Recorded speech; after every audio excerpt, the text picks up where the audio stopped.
It was the night of my senior prom, a night that was supposed to be filled with excitement and joy. My friends and I had been looking forward to this moment for years, and we wanted it to be a night we would remember forever. We had decided to splurge and rent a luxurious limousine to take us to and from the venue. Little did we know that our prom night would take an unexpected turn into a chilling and unforgettable experience. As we piled into the sleek black limousine, laughter and music filled the air. The driver, a middle-aged man with a friendly smile, greeted us and confirmed the destination. We were all dressed in our finest attire, eager to make a grand entrance at the prom. The engine roared to life, and we set off, excitement building with each passing minute. As we ventured deeper into the night, the surroundings began to change. The familiar cityscape and bustling streets gave way to winding roads shrouded in darkness. I glanced out the window and realized that we were in an unfamiliar area, far from the route to the prom venue. Concerned, I asked the driver about our location, but he assured us that he knew a shortcut.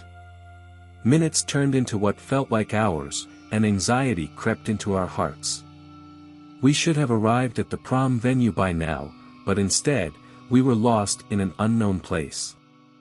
The driver's confident demeanor began to waver, and a sense of unease settled among us. Our phones displayed no service, leaving us cut off from the outside world. As we traveled deeper into the unknown, uneasiness gave way to fear.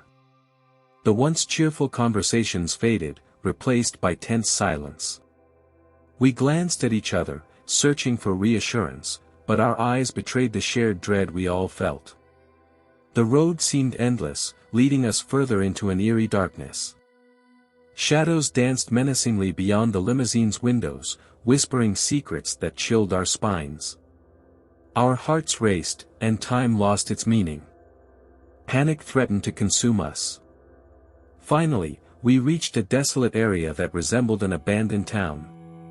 Dilapidated buildings stood like ghosts of the past, their broken windows reflecting our fears.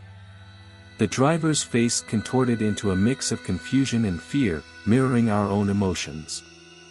He confessed that he had no idea where we were and how to find our way back. Trepidation filled the air as we debated our options.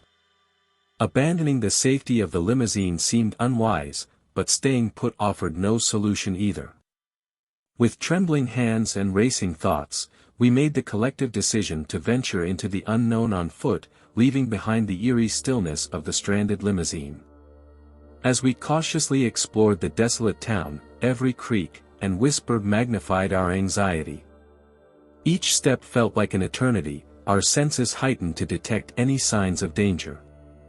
We stumbled upon a weathered sign that indicated a nearby main road, offering a glimmer of hope in the darkness.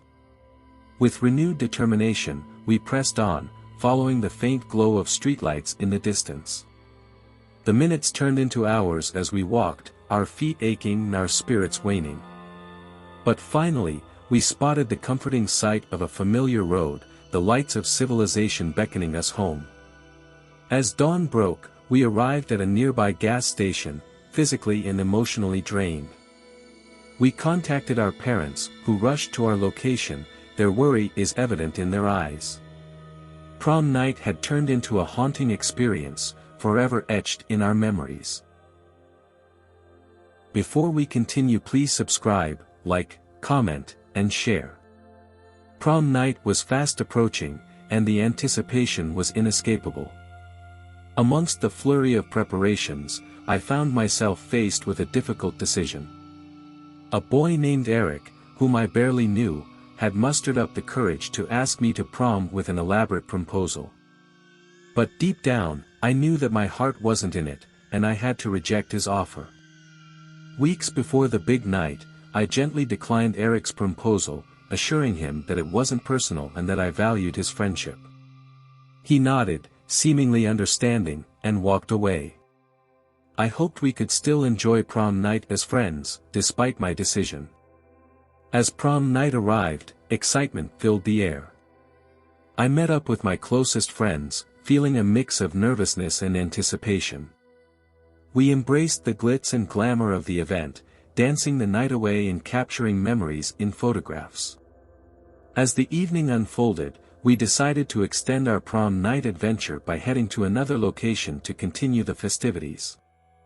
We ordered a ride, and caught up in the joyous atmosphere and our animated conversations. The ride arrived, and without much thought, we eagerly climbed into the car. We informed the driver of our intended destination, and he nodded in acknowledgement. My friends and I continued chatting, blissfully unaware of the horror that awaited us. Suddenly, the car came to a halt, jolting us out of our revelry.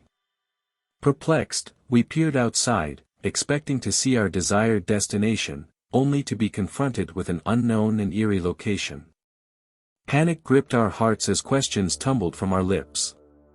Why had the driver taken us here? What was happening? At that moment, the driver turned to face us, his face twisted with anger and hurt. It was Eric, the boy I had rejected weeks ago. In a trembling voice, Eric revealed that my rejection had embarrassed him in front of the entire school.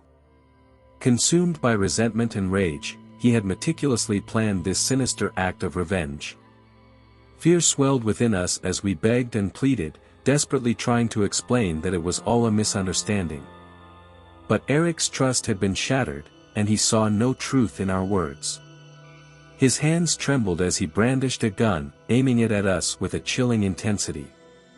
The air thickened with terror, and our screams pierced through the night. In the midst of our panic, Sammy, one of my friends, a brave soul, tried to reason with Eric, slowly inching closer to him. "Stay back." Eric's voice quivered with fear as he warned my friend. But the determination in my friend's eyes overpowered his caution, and he continued to approach. In a sudden surge of panic, Eric fired the gun, and the deafening sound reverberated through the car. The world seemed to freeze in that instant as my friend crumpled to the floor, blood staining his clothes. We screamed in anguish and disbelief, tears streaming down our faces. Eric, realizing the gravity of his actions, muttered incoherent apologies before fleeing the scene in the car. Terrified and shaken, we huddled around our injured friend, desperately trying to stem the bleeding. One of my friends dialed 911, his voice trembling as he relayed our dire situation. Help was on its way. Within what felt like an eternity, the sound of sirens pierced the night as police cars and ambulances arrived. The paramedics swiftly tended to Sammy, their expertise providing a glimmer of hope amid the darkness. As the night unfolded, Eric was apprehended by the authorities. The scars from that night ran deep within us all, a chilling reminder of the consequences that can arise from unchecked anger and revenge. My heart was still pounding with the excitement of prom night as my friends and I gathered, basking in the euphoria of the unforgettable evening. As the day of prom approached, anticipation filled the air. My group of friends and I were buzzing with excitement, ready to make memories that would last a lifetime. Little did we know that our prom night would take an unexpected turn, plunging us into a terrifying ordeal orchestrated by a vengeful soul seeking retribution. A few days before prom, we received an anonymous note inviting us to a secret after-party location. The note arrived mysteriously, slipped into our lockers without a trace of the sender. Intrigued by the allure of extending our prom night, we decided to honor the invitation, despite the mysterious nature of the message. Prom night arrived, and after enjoying the enchantment of the prom itself, our curiosity about the secret after-party burned with increasing intensity. The allure of extending our prom night and experiencing something beyond the ordinary was too tempting to resist. We decided to rendezvous at the designated spot, curiosity outweighing any apprehensions we might have had. Arriving at the designated location, we were met with an eerie sight, a dilapidated, abandoned building. The air was thick with silence, devoid of any signs of a party. Despite the unsettling atmosphere, we hesitated only momentarily before convincing ourselves that the festivities might be hidden in the basement. Despite our misgivings, we decided to venture inside, hoping against hope that the party might be hidden in the building's depths. Each creak of the floorboards echoed through the empty halls, heightening our anxiety with each step we took. But instead of lively music and cheerful laughter, we were greeted by a cold, empty silence that permeated the abandoned structure. Our hearts sank as we realized that we had fallen into a carefully laid trap. The boy who had been tormented and bullied at our school emerged from the shadows, his eyes filled with a dark fury. He confessed to being the orchestrator of this nightmare, driven by a deep-seated hatred fueled by his daily torment. One of my friends, with trembling courage, spoke up, pleading our innocence and assuring him that we were not among those who had tormented him. In response, he accused us of being complicit, claiming that our silence and inaction had enabled his suffering, arguing that our inaction in the face of his bullying was just as damaging. The weight of guilt settled heavily upon us, as we struggled to find words to defend ourselves against his accusations. He vowed to seek revenge not only on us but also on those who bullied him, having invited them separately at a different time. In the suffocating grip of terror, we began to panic, our minds racing for a way to escape the clutches of our captor. Just as despair threatened to swallow us whole, the basement door splintered open, and the blinding lights of the police flooded the room. Our hearts surged with relief as the boy's reign of terror came to an abrupt end, replaced by the cold handcuffs of justice.